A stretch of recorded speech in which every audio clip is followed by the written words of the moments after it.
Alrighty, welcome to the Chasing Legends podcast. We are coming to you live from our cabin here in Ontario, Canada, for our 2018 bear hunt. We're up here with Red's Bear Hunting. Look him up on Facebook. His name is Aaron. He puts you on bears, no doubt about it. But yeah, I'm sitting here right today. We came up with four guys. One of us, unfortunately, is unable to join us tonight, but we have Hunter Stainer with us, and also Zach. How do you pronounce your last name? Kruskie. Zach Kruskie. So there was four of us. We went 4 for 4 this week. We had a great week, and it was actually a very eventful week for just sitting over bait piles. We had a lot of fun stories. We're going to each talk about our hunts. But first of all, I'm going to kind of go around to the poker table thing, introduce yourself, and just a little bit, like 10 seconds on your background, whether that's hunting and where you're from. But Zach, you can start us off, man. Well, as you said, my name's Zach Kruskie. Grew up in northern Michigan. Been a hound hunter, outdoorsman, pretty much forever. Since I was in the car seat, I was hunting with my dad with the hounds. Big deer hunter. I love fishing. Just love the outdoors in general. It's always great because, as you'll end up seeing, I'm sure, on Hunter's video when he states, "This is why I don't do drugs." It's that adrenaline that gets you absolutely pumped. Like I said, whether it's catching fish with the hounds or whatever you enjoy doing in the outdoors, it's just unbelievable. But yeah, I end up moving down to Lower Grand Rapids. Been deer hunting down there for the last 3 years, ever since I moved down.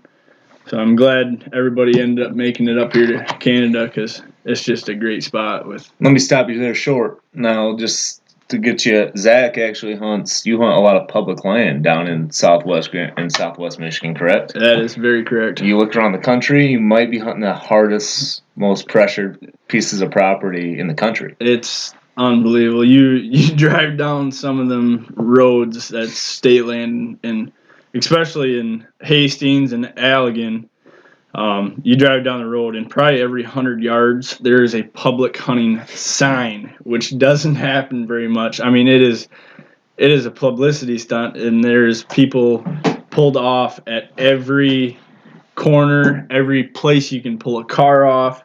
There is a vehicle there that is hunting in the same section as you are, so it is highly pressured, as Steve said, and it's pretty hard. You got to do a lot more homework than you even think to get on a big buck. Yeah, that takes it takes some kahunas to go out there every week in the Yankee Springs area, and we're not going to talk about exactly what we hunt because you've had some good luck. But yeah, we'll move it over to Hunter. What's up, man?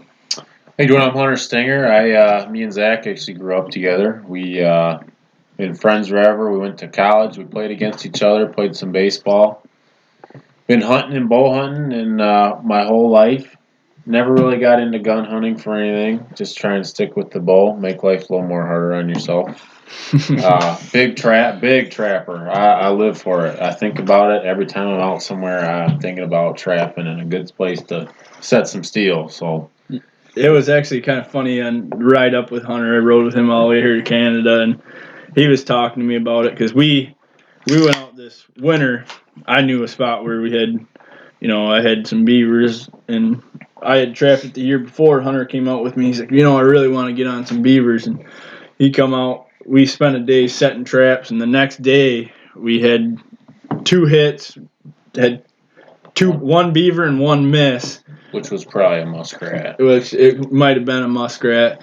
And then the next day, Hunter couldn't make it. But, obviously you got to check your traps every day. So he asked me if I could do it.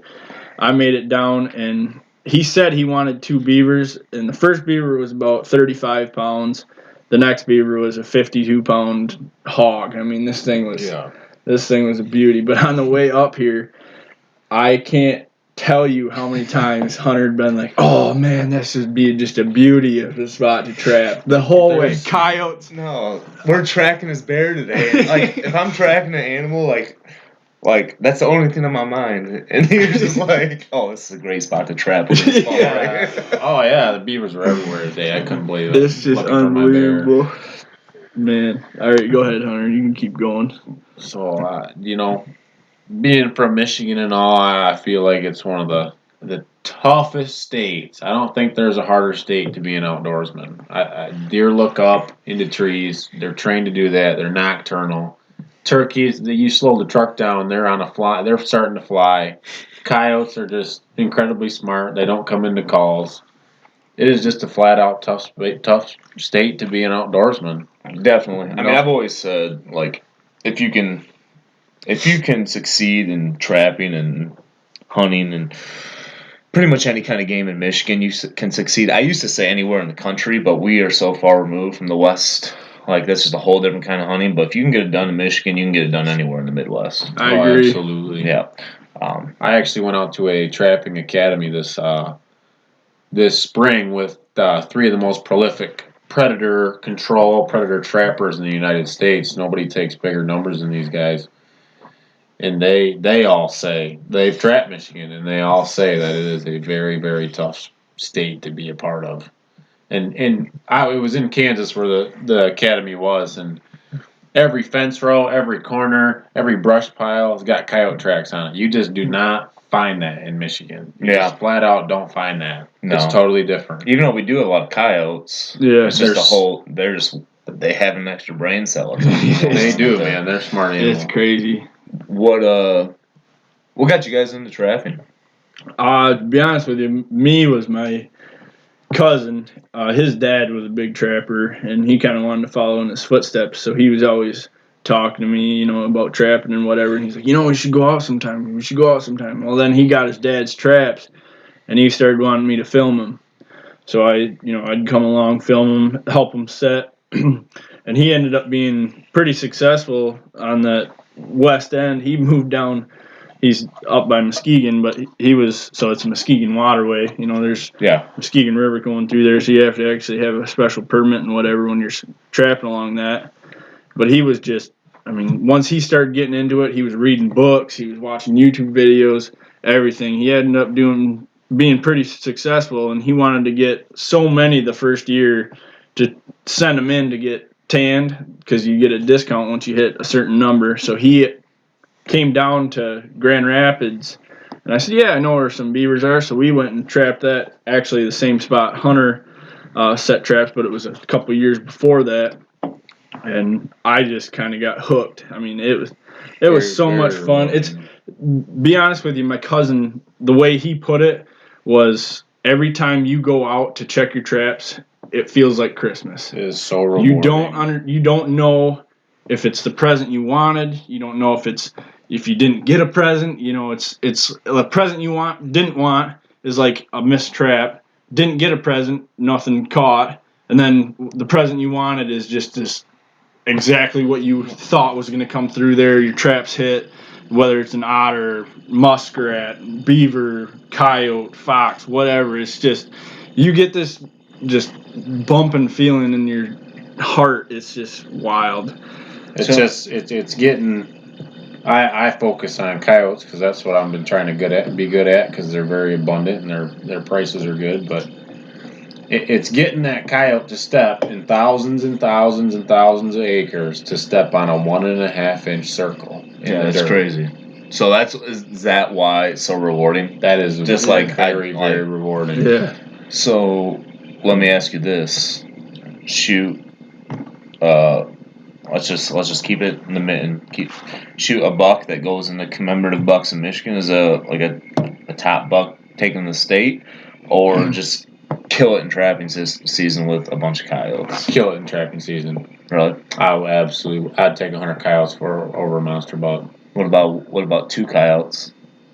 No. I'd have to catch. You'd have to catch some numbers. Yeah. How many coyotes were you able to trap coyotes last year? I trapped coyotes. I caught 5 last year, but I was working 7 days a week, 12 hours a day.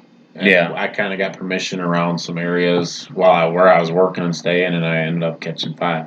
That was before I went to the academy, and I was doing things kind of right, but you're not even close. Not even close. Had experience, but still green compared to them.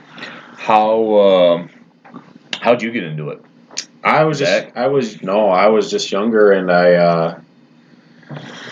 Before hockey practice, actually, I kind of had some traps that my dad gave me from that he found somewhere, and I ended up setting traps in the springtime and caught a couple coons and thought it was pretty cool. And figured I'd go all out in the fall, and so I'd have to wake up. We'd have hockey practice before school, so I had to get up before that at like 3 a.m. every night or every morning and check traps, and then go to hockey practice before school, and then go to school. So I mean, it was a lot of fun. That's a long day. That's one thing. And then when you get home, when you get home, you got to sit there and spend hours skinning in the first set. I mean, the easy part's catching them. So it's a full-time job while you're going to school. Yeah. The easy part's catching them. It's when you get back, you got to skin and you got to flash and you got to dry. I mean, that's I think the biggest difference between hunting deer and whatever else compared to trapping is, you're hunting deer or whatever, and it may even be your best spot, and you got a buck coming through every day. Well, something comes up, and you can't go out there. It's okay. Trapping, you got to check legally traps every 24 hours. Yeah. So you have to make it out there at some point. Here's my thing. I haven't gotten huge into trapping yet, but I feel like trapping garners this like woodsmanship where you can hunt deer. Now we're all whitetail hunters, so I'm not bashing whitetail hunters whatsoever. But you can hunt deer, but you can put a bait pile out and get lucky and have a 2 or 3 year old buck come in. Yep. Like there's no woodsmanship in that, in my opinion. Yep. But with a trap, like you said, you're trying to. You still have bait, you still have lure, but you're it's still different though. It's very different. Like you're looking at like let's talk about a 58 like a 10-acre food plot compared to 1.5 inch diameter. Yeah, you're 1.5 inch. That's a needle in a haystack kind of thing. Yeah, you can put in bait all you want, but you're still there's the a thing ton about of woodsmanship. You might as well go pound sand if you aren't on location with trapping. If you aren't on location, you're not going to catch animals. It's that simple. Yep. If you're not, especially with coyotes, because you look at fox, they come in, they work the set, they circle it, they dig, they circle it, they dig. Yeah. Fox are easy to catch, but when you look at coyotes, all they're doing is passing through. They kind of see what you got, I'll take it or leave it, and they're gone. Or they pee on it or whatever, and that's it. Coyotes they're different animals. Yeah. They just function different than a fox or anything else. Bobcats. I'm like I said, I'm not huge into trapping yet, so it's really interesting to learn. I've read a lot of like Steve Ranella books. He was big into trapping in West Michigan back in his day, but there's just so much like. I haven't trapped anything yet, but I can just see the reward behind it. Yeah. Well, you're an outdoorsman, so it's the skinning the animal and doing all the fur processing correctly. And then you have a nice finished product when you're done. That's the rewarding. What do you do with that? Do you sell it, or what do you guys do? I never caught enough to sell. They just made good Christmas gifts last year.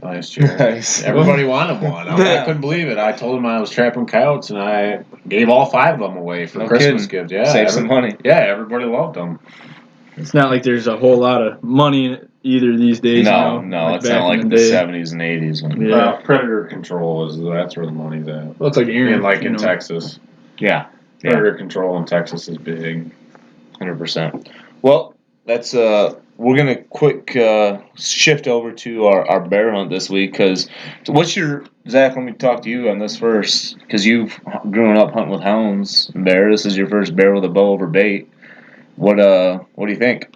Oh, it was a blast. Pros and cons. Yeah, it was an absolute blast. And there's a lot of bait hunters that disrespect dog hunters, and there are dog hunters that disrespect bait hunters, and really that's not really what we're about. Dad's always got along. I mean, my dad was originally a bait hunter, and then he ended up growing up with hounds. But it's just you can't really compare the two because they both got pros and cons. With a bait hunter, one of your hardest things is getting the bear in the daylight. We can all agree on that. It's just patience. They're nocturnal animals. Well, and it's like I said, when I shot my bear, there's not a ton of skill involved in this. Right. Right. It's being at the right, like the skill part is making a good shot. Yep. Like because that's not easy to do in a bear. Absolutely. But everything else is like patience and right place at the right time. Right. I mean, bringing a bear in the daylight is just it's hard because they're, like Hunter just said, they're a nocturnal animal just in general. You know, they move most of the time during the night. You'll find them moving during the day too, but it's them cooler days, like when Hunter shot his bear and you shot your bear. Yeah. That was a cooler day. Yeah. You know, it was misting a little bit, but Got 'em that on their bear feet a was little up. earlier. Yeah, got them up on their feet.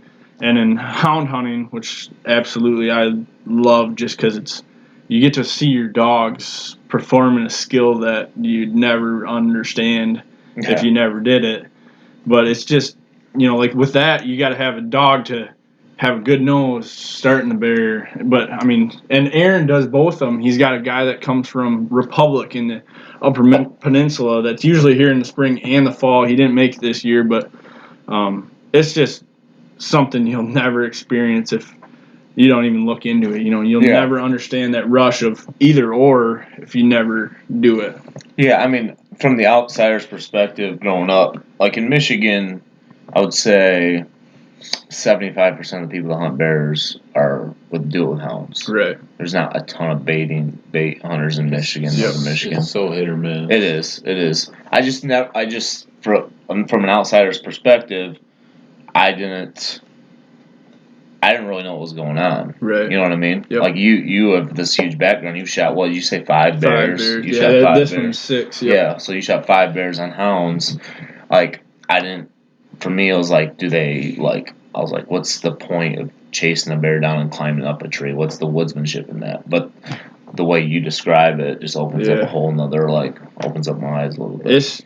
It's crazy. I mean, you think of, that's a lot of people, what people say is with like the hounds, it's different. All about the dogs. And when when it's pursued on TV, it is turn loose on a bait, bear climbs a tree, the guy shoots it out. Yeah. Well, it's not that a lot of the times because there's not that guy that's over your shoulder filming when the bear's on the ground and you're trying to make it happen, like that.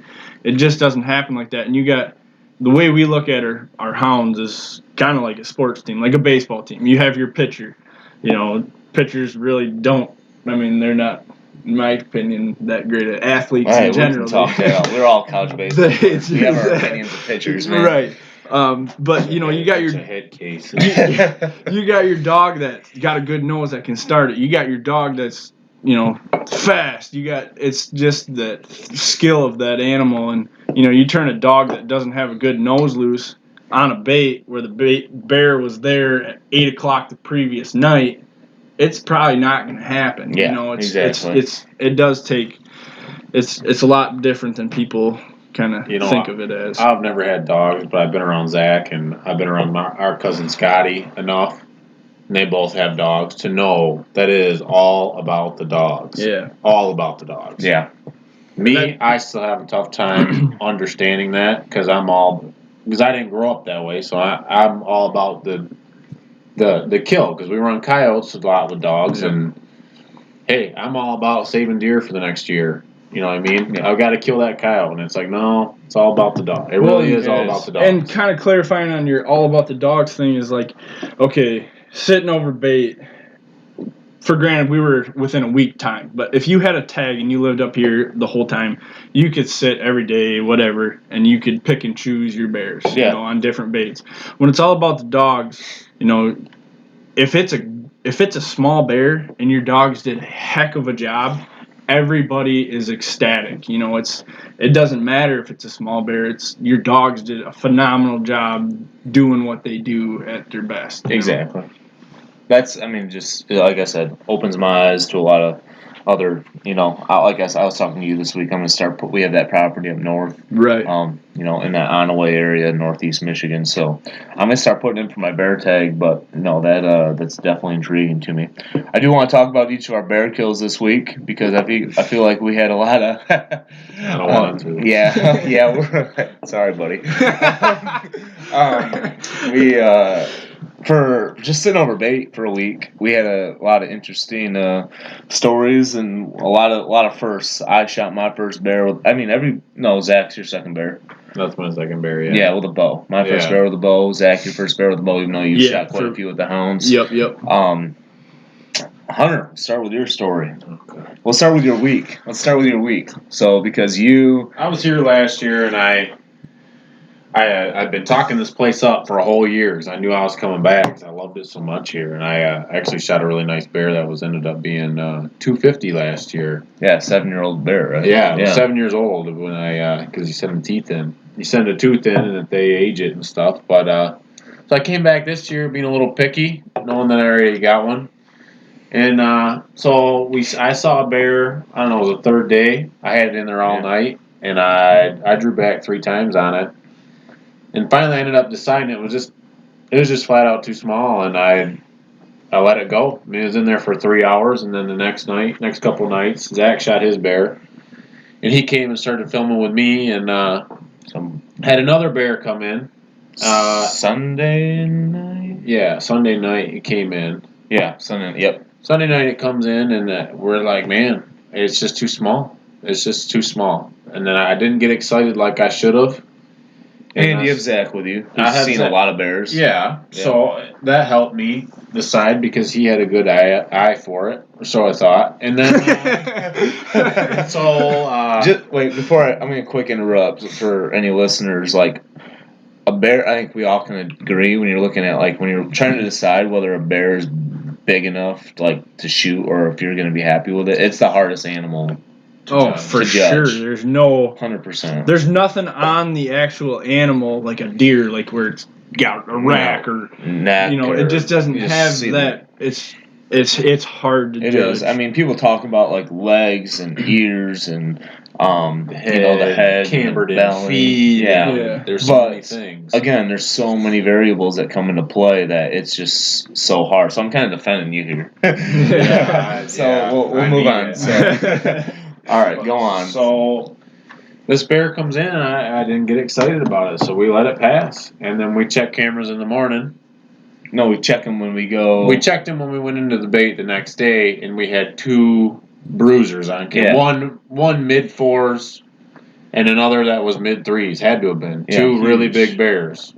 Together. Let me interrupt one more time. So the spot you guys sat the first 2 days and didn't see a hair.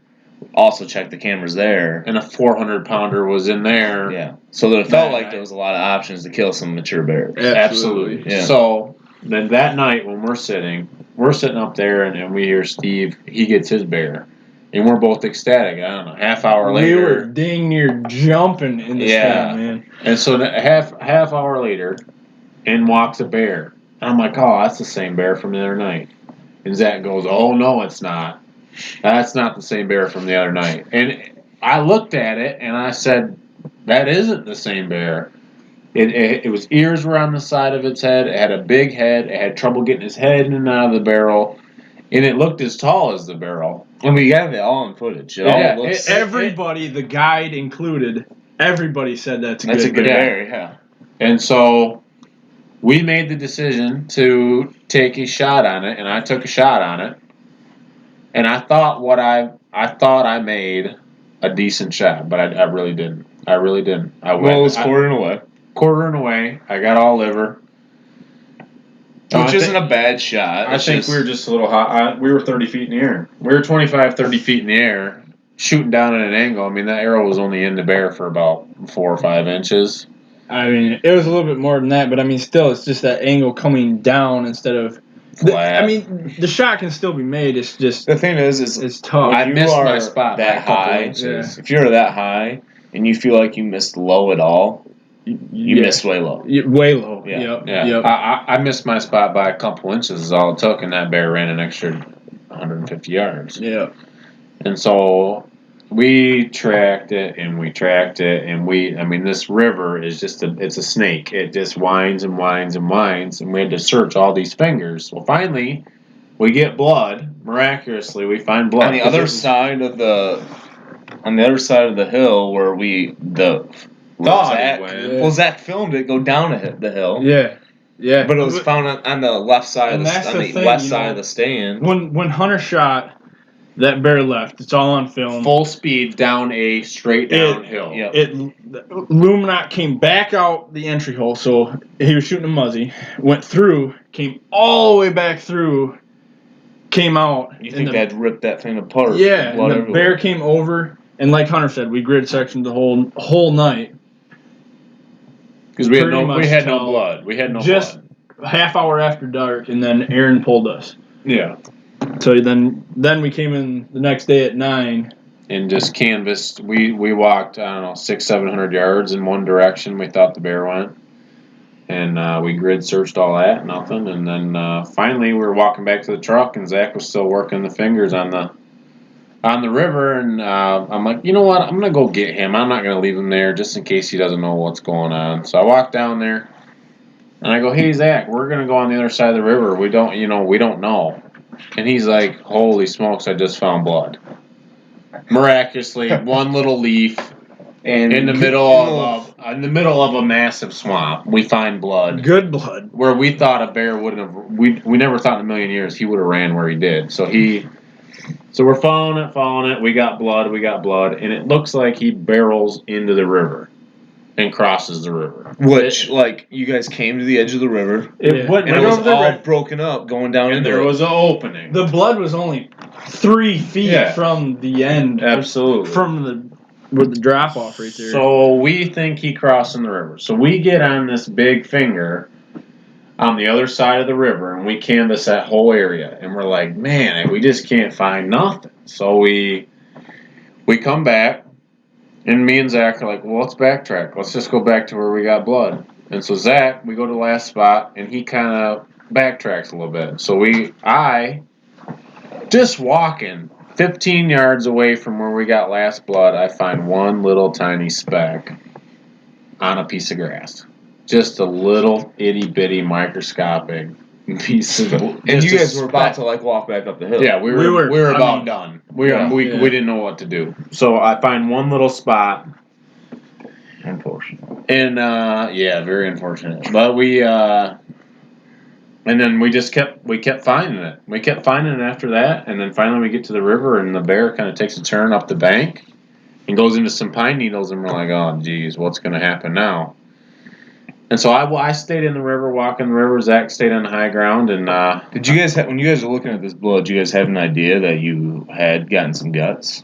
Yeah, there was a spot where that bear, you can tell scat from puke and from exit 100%. corn coming out of the guts, just like you would a whitetail. Yeah. And we had one spot where we were pretty sure that it might have been guts because he had corn and molasses all makes corn all stick together, and that was there, and it wasn't in the form of scat, and it wasn't looking like puke. So I had an initial feeling that it might have been, but I mean, just confirm you didn't gut shoot. It was just the exit wound because you guys were so hot. Yeah, right? Yep. It was the blood dark liver? Oh yeah, absolutely. Yeah, and it was. I didn't have guts. Decent blood when we had blood. It was decent.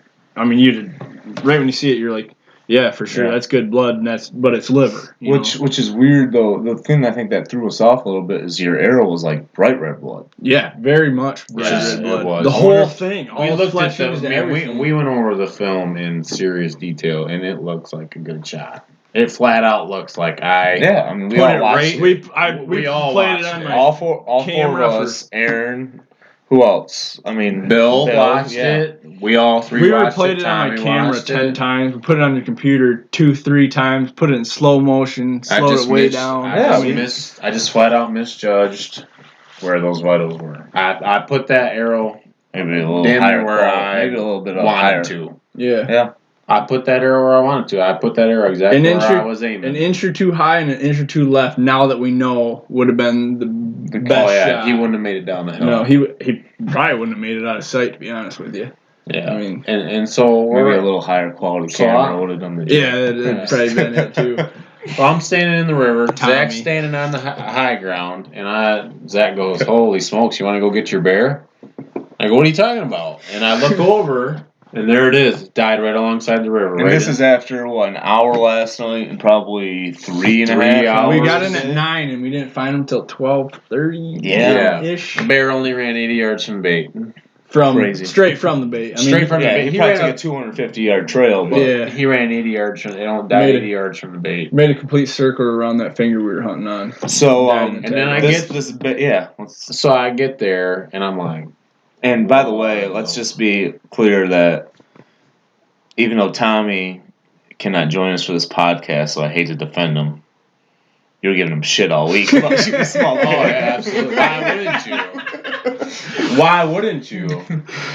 Oh goodness! So it made so for a what? fun So week. yeah. So go on. So then how about this 350-pound bear we shot? Bruiser. It looks like it looks like it on camera. Oh, 100%. We all saw it. I remember your texts. Yeah, It bruiser. We thought it Bruiser was. down. Zach literally said to me, he goes, "That's bigger than my bear." That's exactly what Steve just said. It's one of the hardest things to judge bear, and I've seen hundreds and hundreds of bears, and I never would have guessed in my life that it was Bear lost two. It went on a friggin' diet after I shot it. Lost 200 pounds over 24 hours. Yeah.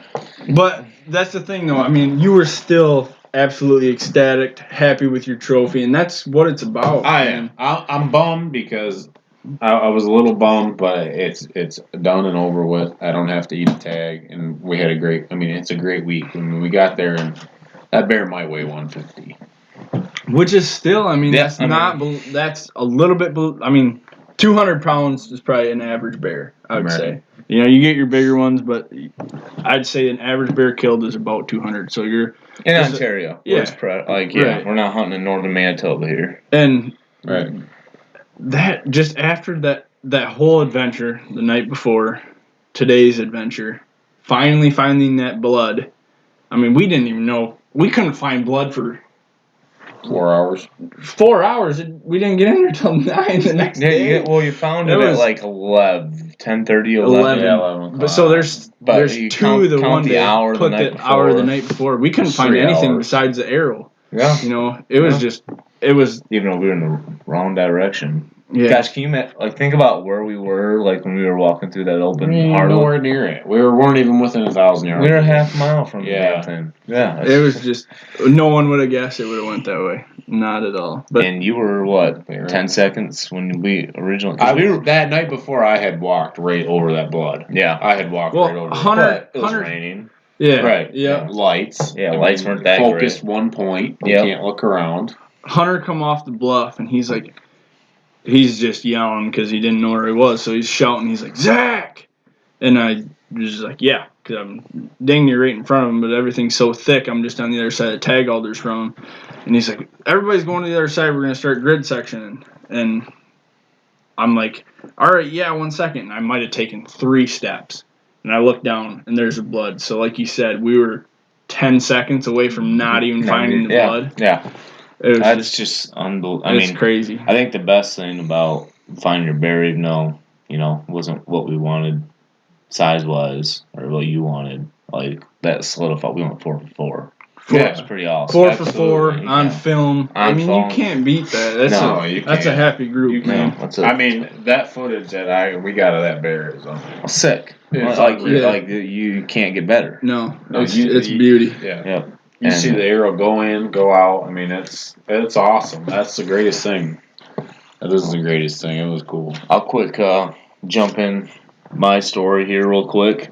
This is my first bear hunt. I'm a southern Michigan boy who's never even seen a bear in the wild before I came here. Just seeing bears we've caught a couple bears on trail cameras and, the fall up where we deer hunt up north, but never even thought of seeing one. It was we'd get one picture every 2 years. It's just they were just a different animal to me. I never even thought about seeing them in the wild, and then coming up here, and it was just kind of reveal. It was crazy checking trail cameras for bear pictures for me. My whole life I've just checked it for whitetail, and all of a sudden we're looking at 500-pound fucking animals over this bait. But no, the first we all agree the first night was probably the worst hit of our lives. It was a monsoon. It literally didn't you could hear the rain coming from a freight train, from a half mile away. It's unreal. And we all got soaked. Zach and Hunter didn't stick it out. I don't know why I did. A bunch of girls. We survived the first one, monsoon. and then another one hit, and we're like, it's not worth it. Brutal. So I sat through it, but it was pointless. My boots were soaked until today. And so that was and then Friday night I didn't see any bears. Did anybody see you? Did you see a bear Friday night? No, we were still sitting together. Okay, yeah, you guys were in Halliburton's, and you guys didn't see anything. Nothing. Tommy went to, so the first 2 nights, nobody saw a bear. No. And I feel like even though, we were here a full week, after 2 nights of not seeing a bear, even though the weather was kind of rough, everybody was kind of like on edge, like what's going on, right? A little bit, right? Because you don't know what to expect. And then we come here Wednesday, and Aaron is telling us how Brett shot one. That guy shot one his first night out, and then another guy was there earlier that week shot his first night. But it's all weather based, too. Absolutely. Just like any other kind of hunting. So we got hit with rain for Thursday night. We got hit with heavier winds Friday night. Saturday was perfect. Oh, it'd be. We'll get to your story here in a sec, Zach.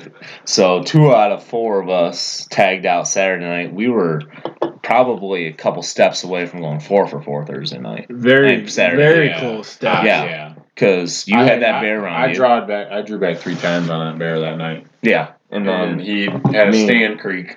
Yeah. So my first wild bear experience, I'm sitting there, and I remember it was like 7 o'clock. We were getting the stand early Saturday. It was like 4. Yeah. Oh yeah. 7 o'clock, and I forget I Snapchatted somebody like I was sleeping. I was like, I'm bored. And then like 30 seconds later, I look up and I see legs. I'm like, oh, that's a bear. I've never seen legs like that before in my life. That's a bear. And so the legs that I saw were about 80 yards in front of me, and you guys were both at that stand. Like, you cannot see anything unless it's at the bait. So thick. But I did see legs, and it was walking to my right. So I'm concentrated on that area. And like 20 minutes go by, and like nothing happens. I'm like, all right, he's just probably either circling or he's just gone. I just caught a glimpse. And all of a sudden, I look to my left, and there's a bear at 30 yards.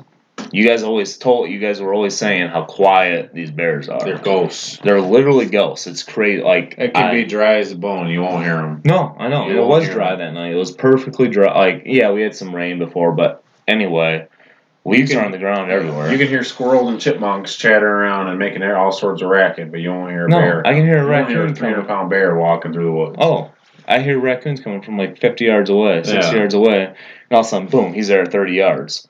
So when he caught me out, like I said, I was shifted to my right, and he was to my left, and he looked like he was coming into the bait. And he was a decent sized bear. I never got a great look at him. He was directly behind a tree, but he was coming in, and because I was shifted to my right, I had to shift a little bit in my stand to face the bait, be able to get a shot at the bait. And we all know that's the risk you take when hunting like ladder stands. Yeah, you know what I mean? Aluminum versus steel, yeah. So when I shift my weight, this little creek, but it was dead silent that night. Like, it was like there was barely any wind. It was just a perfect night. Oh yeah. And when I did that creek, I heard him. I saw him stop, but he was when I saw him stop, he was kind of like he was behind a tree. So there was a tree between me and him. I just knew he had stopped because I saw him moving, and I knew he had stopped right there. And like 2 minutes go by, and I'm afraid to make a move because I'm thinking he's looking like right at me, waiting for me to make a move, like a whitetail would, And so after 2 minutes go by, I'm like, what? Like, nothing's happening. I moved my body a little bit to the left to kind of get a look behind the tree, and he's gone. And it's like, they're freaking ghosts. Like, that thing was 28 yards, and I didn't hear him leave at all, which is crazy to me. So I'm like, oh, blew it. Crazy, but I've also, you guys were telling me before, is like if a bear busts or if a bear leaves, he's probably not going to leave the area. They're different than whitetail. No, yeah, they are. And so I look, and my wind is blowing directly where he came from. So I'm like, and as a whitetail guy, I'm just like, yeah, he's done. He's gone. 20 minutes later, I see him up on that hill, 45 yards away, through the thickest crap in the world. There's no way I can get a shot off. But he's up there. And he's just sniffing. He knows I'm there. That's what's crazy. Bears sometimes will know you're there. Unreal. It's just weird. He knows I'm there, and he's just not leaving. He just circles my stand, And he stays up there for like an hour. And I'm like, he's going to come to the bait. And finally he just disappeared. And I was like, well, I just ruined my chance. Because my experience had been 3 days, and it's like, there's not one bear. Who knows what's going to happen weather-wise these next few days. Yeah. There it goes. And so, yeah, that night happened. He never came back in. Sunday, we went to the new spot over, on the south side of 118. Nothing. And we had all our camera pics. I pulled the camera. Everything was at night or in the morning. And we were contemplating hunting Tuesday morning, but Aaron told me not to. Just wait till night. If I'm Monday morning, he's like, if they still come back in the morning, we'll hunt Tuesday morning. So we get back to the stand Monday night. I check the trail camera. Freaking Monday morning, there they are, 9 a.m. You guys have the same thing. Oh yeah. All over the bait, daylight, perfect daylight. I'm like, goodness gracious! Like there's my chance again. No evening pictures. But I did notice the bear that was on the camera that morning. I was like, he's not a huge bear. Yep. And I did notice he looked to me, it looked like mange a little bit, not a great coat. But I told you guys we were on the trail. we got that on video. We're on day 5 of 6, and I was like, if it's got black fur, it's getting an arrow. I'm not this is my first bear.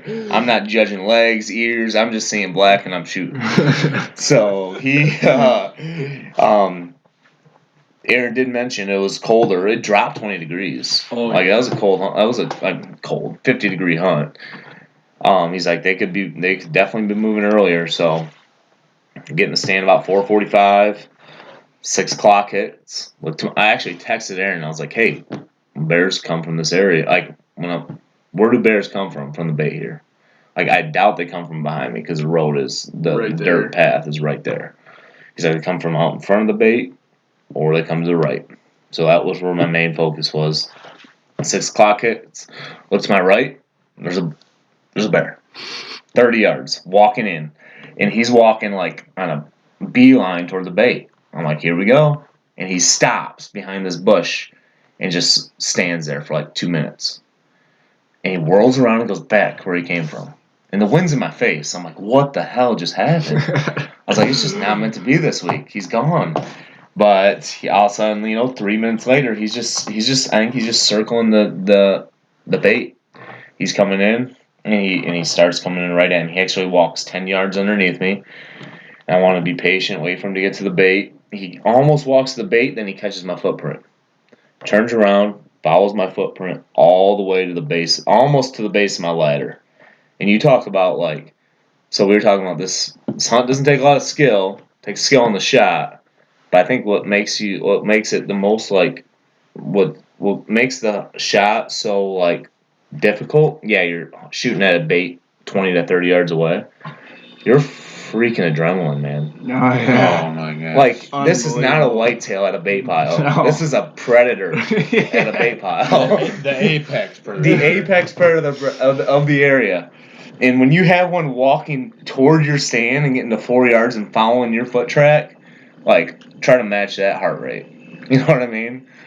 People talk about the intensity, or people get adrenaline, get pumped up when they're golfing or they're watching sports. This is just a whole nother intensity. This is just something you have to experience. Finally, he turns around, walks back to the bait again.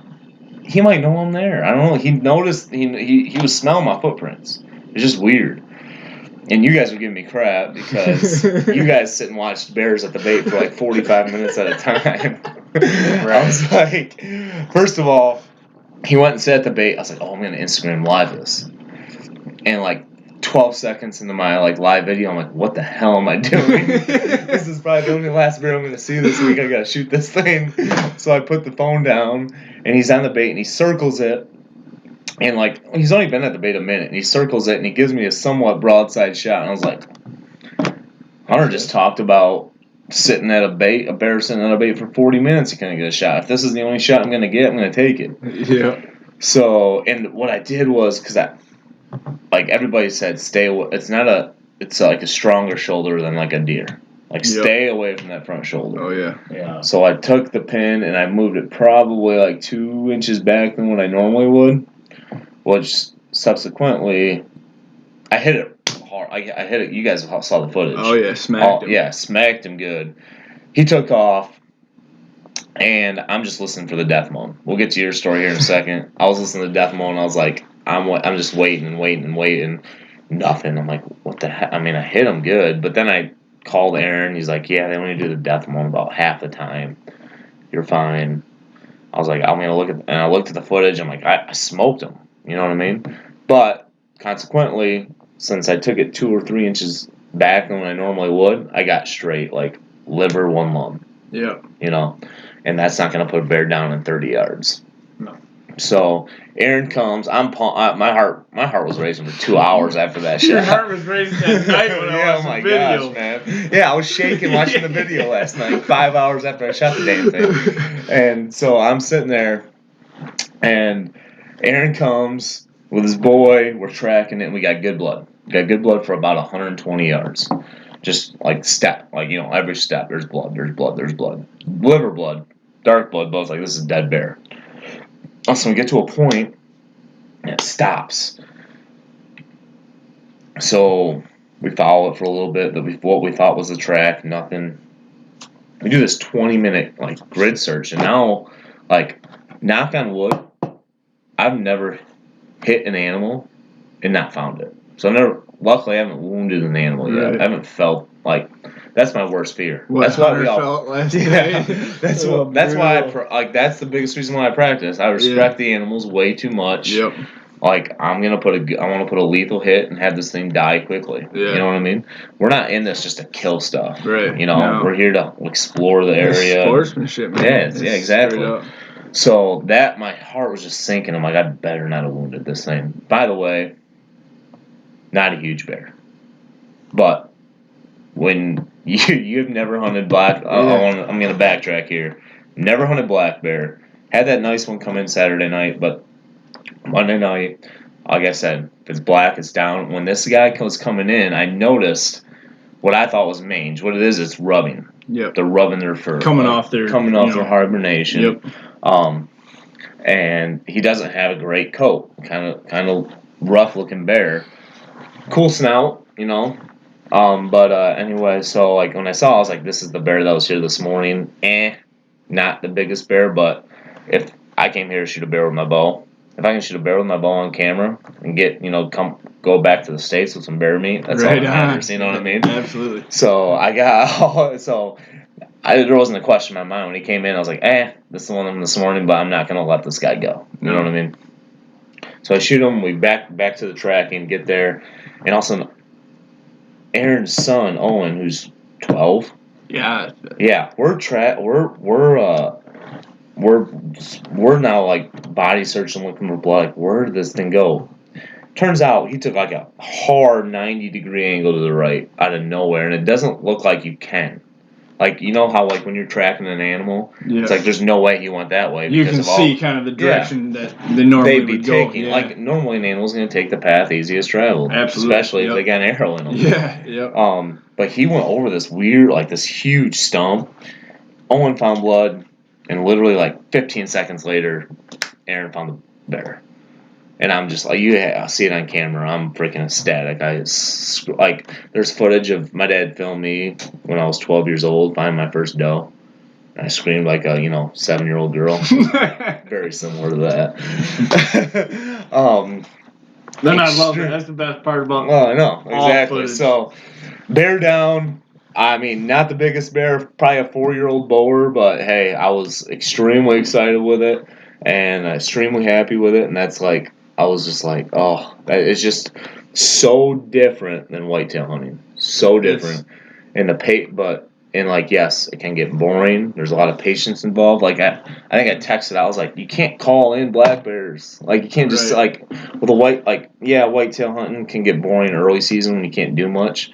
But most of the hunting I do, whitetail, turkey, waterfowl, like, can do something Yeah. active to keep you There's some engaged. sort of technique to bring them in besides, or at least to keep you engaged. Yeah, you know what I yeah, mean? You're not yep. just it can be mind numbing. expecting something. Yeah. And just right place, right time. But man, when you are in the right place at the right time, and you have the apex predator of the area coming in at 15 yards, there's nothing more adrenaline pumping, and I can't wait to do it again. Man, I mean, just watching your video, I was like you shoot this thing, and you can tell you're speechless. So you don't say anything, and you're bringing up your binocs, even though you know you're not going to be able to see him. You're just putting up your binocs because you don't know what to say, and your knees are just going back and forth like there's a freaking earthquake going on. Oh man, it was just awesome. You can hear my knees chattering on the camera, and I'm just like, oh my goodness, it was just like I was speechless, and I mean, my heart was racing for. We were watching the footage last night at 10 o'clock. Your knees and your hands were doing the same exact thing you were when you shot it. But yeah. So last story, we're gonna.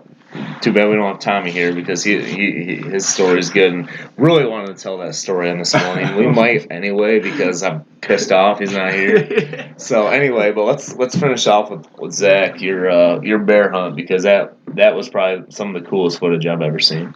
It was the coolest footage I might ever have. Yeah. To be honest with you. Except mine. Yeah, right. Well, it's actually like you stated earlier. Hunter and I sat together the first 2 days. I was videoing Hunter, never saw nothing, but actually the first night we saw a buck, a pretty good buck, but obviously he's just coming into velvet. He's going to be a decent buck this year. Next night we saw 6 raccoons, and but the bait was never hit. That had been 3 days, and Aaron was kind of surprised, so he broke us up and said, "Hey, there's been 2 baits hit over on here on the BMA."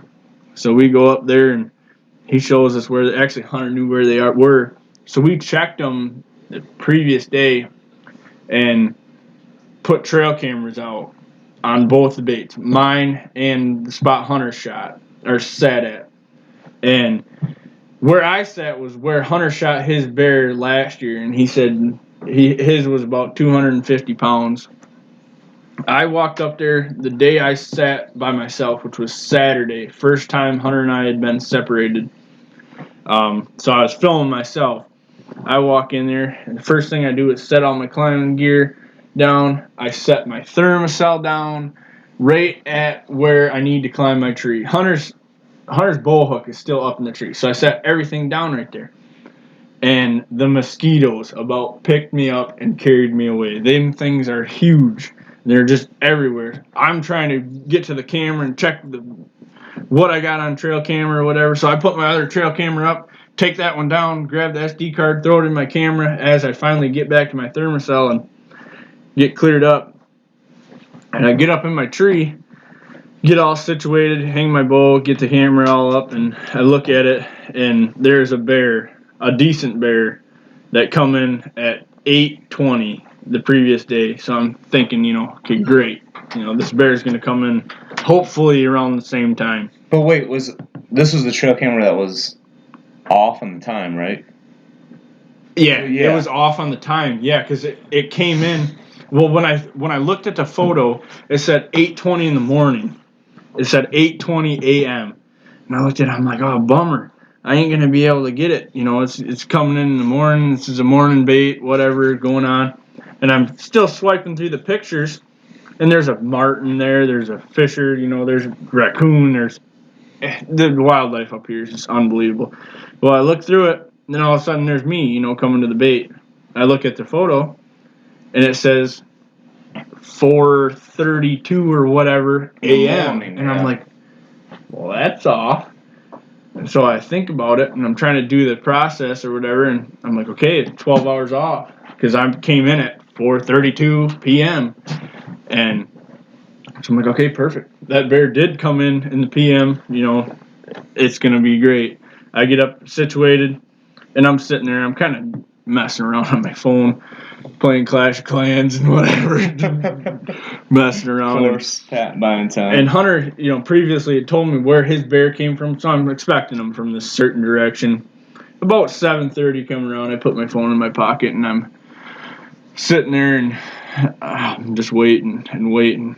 And I actually texted Steve because at this spot, the wind was humming there.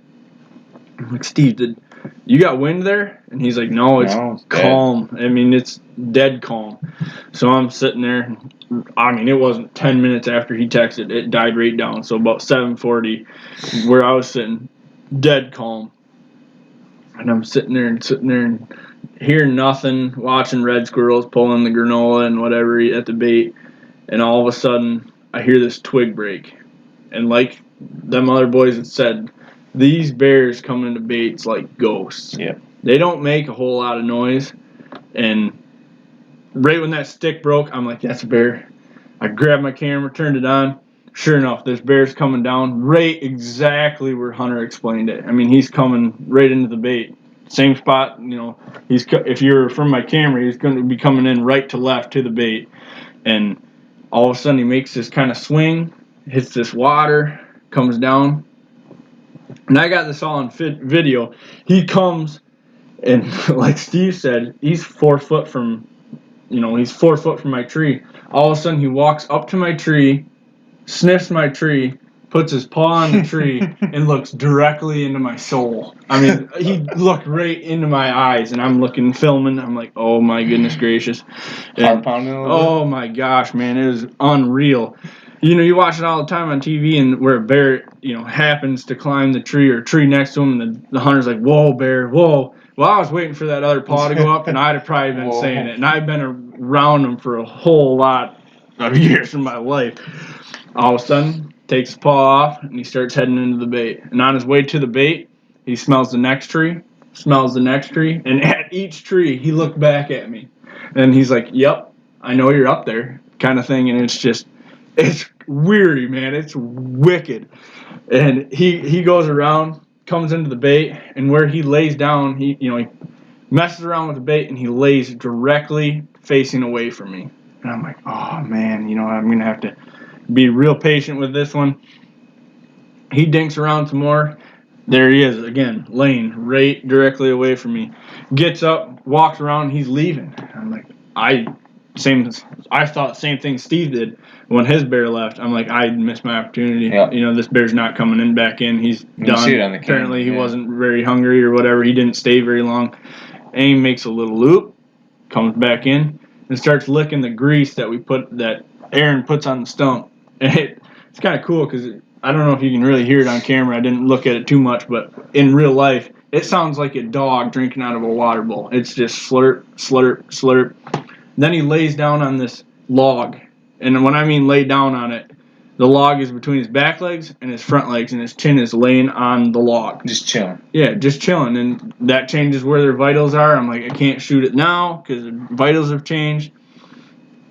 And then he makes another big loop, and he comes around and about rips my camera right off the tree. He puts his paw right on it, sniffs it, and you can see my camera move in the footage. And I'm like, if he swats it, my camera's going to be broke or whatever. All of a sudden, he comes back up to the bait, makes a little loop, and I'm like, this is my shot. And I had already drawn back 2 times on this bear just because, one, the camera wasn't on him. And I still wouldn't have had a shot, but I just didn't feel comfortable with the shot. So finally, he walks around the barrel, like I said. I drew back and just let it fly. The arrow went, right where you want it to, comes out the other side and sticks in the drum, the 55-gallon drum. This bear snarls, starts turning. Well, he makes every noise you ever want a bear to make. Oh, absolutely. He turns, and I didn't know he broke my arrow at first, but he ended up breaking my arrow. There was probably half my arrow in the drum because the broadhead went into the drum. And he broke it off, and he starts running away, and my loom knock popped out. I'm like, all right, well, obviously we got blood at this point, but I hope I can get blood the whole way. Yeah. And he runs up, runs out of sight. And I told Steve, I told Tommy, I told Hunter, when we're filming, we got to keep it filming for at least a couple minutes because of that death moan. That's money, man. Did you hear the death moan? You guys didn't hear it last night. Did you hear it last year when you shot your bear? No. So you got to hear it. Okay. Because you smoked your bear last year too, right? Yeah, I only ran 35 yards. And nothing. I think it was so far. I think it was so out of air. I don't think it could have. Could have. Like it went right through both lungs. Right. Yeah. I don't think it could get it off. I think it was just so quick. Yeah. I think it was dead in the minute the second. It was stumbling. Well, I could still. That's see a double it. lung heart shot, and you I can't get much better than I that. cut the heart in half and put 2 big holes through both lungs. Well, this bear runs out of sight, and like I said, I told them to keep filming, so I'm filming. I'm not hearing anything. It feels like an hour goes by, but it's only 20 seconds maybe, and I'm sitting there like, okay, maybe he's not going to do the death mode. So I start turning the camera to myself, and all of a sudden you just hear this wicked sound. It's a roar. It's a roar. It's when you hear death mode, it's deafening. It sends chills down your spine. Yeah, your hair and your back stands up. I mean, I wasn't there to hear it, but watching the footage, it's crazy, man. And I've heard it before, but I've never heard anything like this one in particular. It was a 20-second absolute roar of this bear just doing his death mode. That's just what they do. And I'm like, okay. I texted the group. I said dead bear. I texted Aaron, dead bear. And so I sit there for 20 more minutes, and I am shaking like a leaf, man. I'm just going nuts. And I've been around, I've shot bears before, but when it's with a bow and you're totally different. Oh, man. my goodness gracious, man. It's just wicked. I had everything. I mean, my whole body is just about to fall out of this tree. So I sit down, and I'm trying to get my breathing under control, going down. You think buck fever's bad, man. Think about this. It's just my goodness, crazy. Their story. And I sit down and wait there for 20 minutes.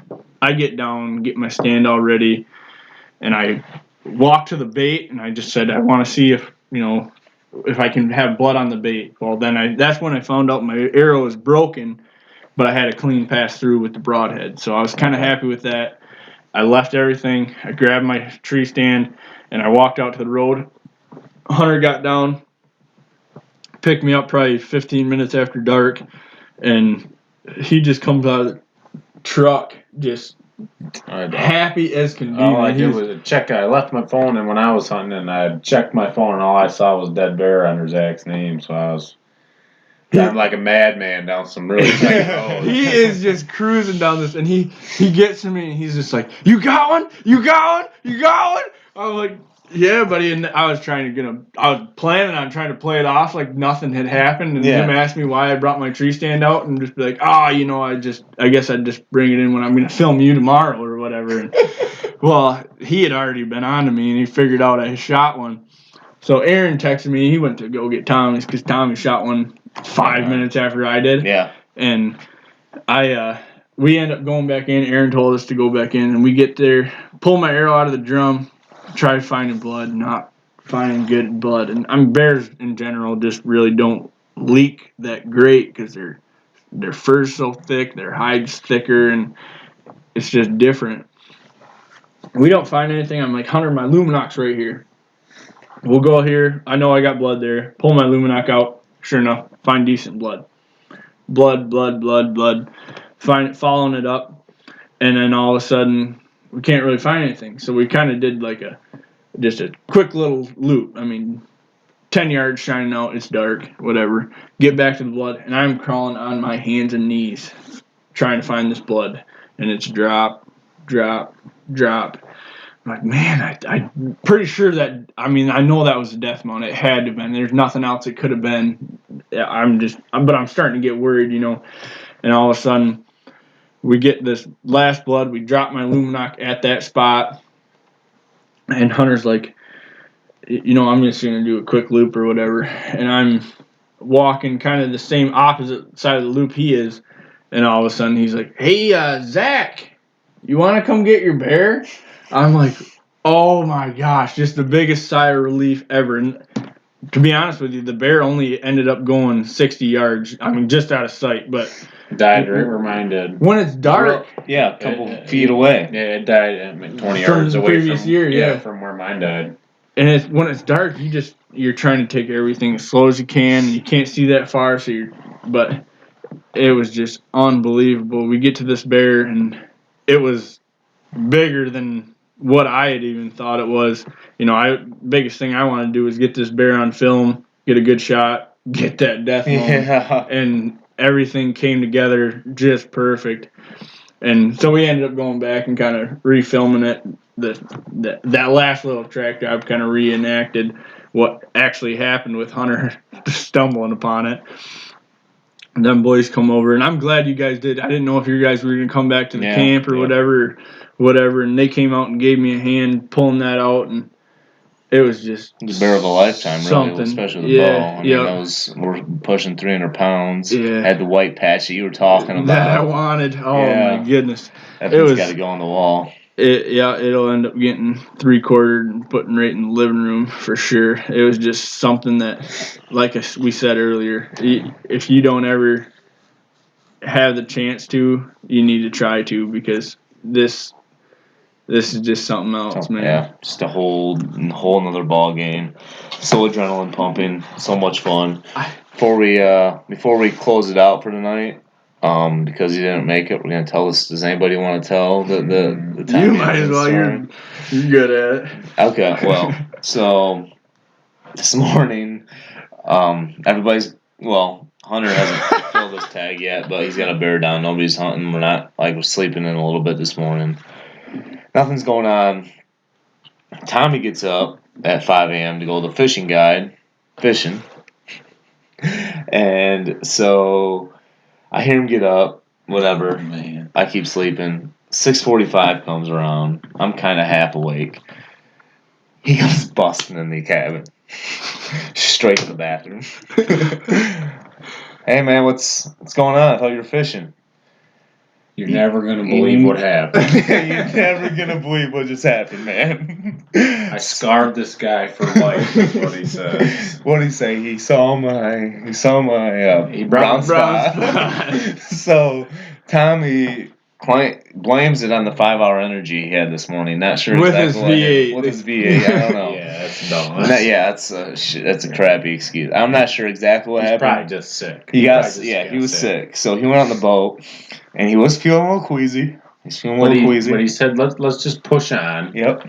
And so they make it to where they're going. They just drop lines in the water, and Tommy's like, I gotta go, man. I gotta go. And when we're talking about gotta go, we're not talking about number one. I gotta go. And the guy's like, well, you're gonna be, there's cottages all along this lake. They're door to door right now. You're gonna be shitting in someone's front lawn. Yeah, because Tommy wanted him to pull over to the shoreline.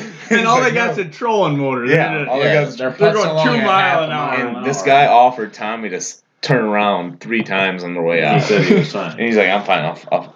So Tommy's like, I gotta go. So he's hanging over the side of the boat. He drops trout. 20 minutes. 20 minutes. Trout hosers are around his ankles, hanging over the side. Just going to town. Can't hold it no more, man. Coming out. So he thinks they almost get. He's like, okay, I feel a little better. So they just get lines back in the water as they're headed back to the dock. So they almost get to the spot that they think is going to be another good spot to fish. And Tommy's like, oh no, here we go again. So he's getting ready to lean over the side of the boat again with his pants down, and he ends up throwing up. And so he coming out the wrong end. Yeah, it came out the wrong end. So he's bent over on this boat puking with his pants down, and the fishing guide goes, all I can see is I look up is his white ass and his dick and balls hanging there as I'm trying to steer this boat. And he goes, this is too dumb to make up. You can't make this up. So Tommy is a shameless person, so he loves to just hear this story over and over again. He is hilarious.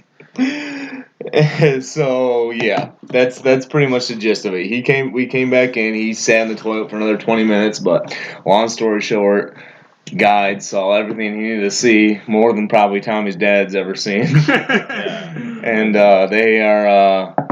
they have a connection that can never be broken. Absolutely not. I don't know how you could. 20 minutes over the side, just going to town. But anyway, appreciate it, guys. It was a lot of fun. No problem. Any closing thoughts? I mean, my closing thought is I'm definitely want to do this again. Aaron's been awesome. Red's bear hunting. Yep, look him up online, Facebook. This guy puts you on bears. Very, very competent person. The biggest thing about him is he's got 10 guys in camp. You know, we got 4 of us. He's got 6 other guys. But this dude's got, I don't know, 20-some baits, and he's not going to put you on a bait that hasn't been hit for more than pretty much a day. I mean, he's putting you on the bears, and every bait we sat at had a bear in the daylight that was over 300 pounds. Yeah.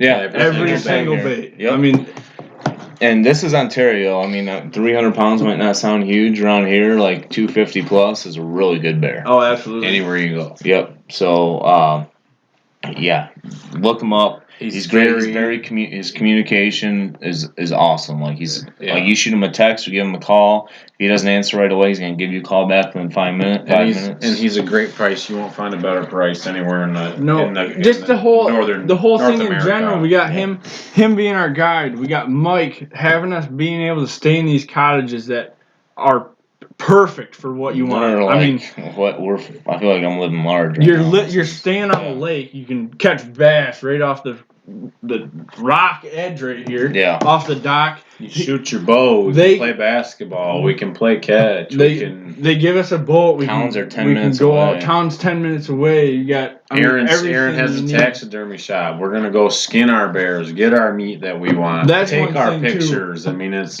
everything awesome. Is here. I mean, Aaron, especially if you haven't done it before, obviously don't worry about it. But if you can, and you can have the chance to actually gut your own bear and skin your own bear, for one, Aaron is the first one to offer, I'll gut your bear, I'll skin your bear. Yeah, I didn't ask him to skin mine. He already did it today as soon as he got back. And it's just one thing that you compare. I mean, your aspect of from a bear to a whitetail, you know, from my experiences, if you have any chance of hitting that gut or even the cavity when you open that up, it kind of stinks. Yeah. When you get to a bear, it really does not even come close to stinking. Totally different. It's just it doesn't. It's different. A little bit of gut. Yeah, but I mean, still, it ain't even bad as deer. Bad, yeah. And I think that's another thing that he will appreciate so much more because he has to do it so often, even though he's the first one to offer it. But that just makes you even better in with him. That he'll be like, yeah, definitely, we love you here. We want you to come back. You know, you treat these guys with respect. They're gonna do everything they can to make you successful when you're up here. He's genuinely like if you tell him you don't see a bear or something, he's genuinely like disappointed. Absolutely. Yeah, he wants to get you on bears. He wants you to tag out as soon as possible. So, yep, look him up. Red's Bear Hunting. If you haven't bear hunted before, very highly recommend it. Do it with a bow and arrow. If you want the ultimate adrenaline rush, having that apex predator at 15 yards, you can't match it, man. So, all right. Well, thanks a bunch, and we'll be coming to you shortly with another podcast here in a couple weeks. But I appreciate it, and hey, Zach, Hunter, appreciate it, guys. Yeah, thank you. Yep. Thanks for having us. Yep, no problem.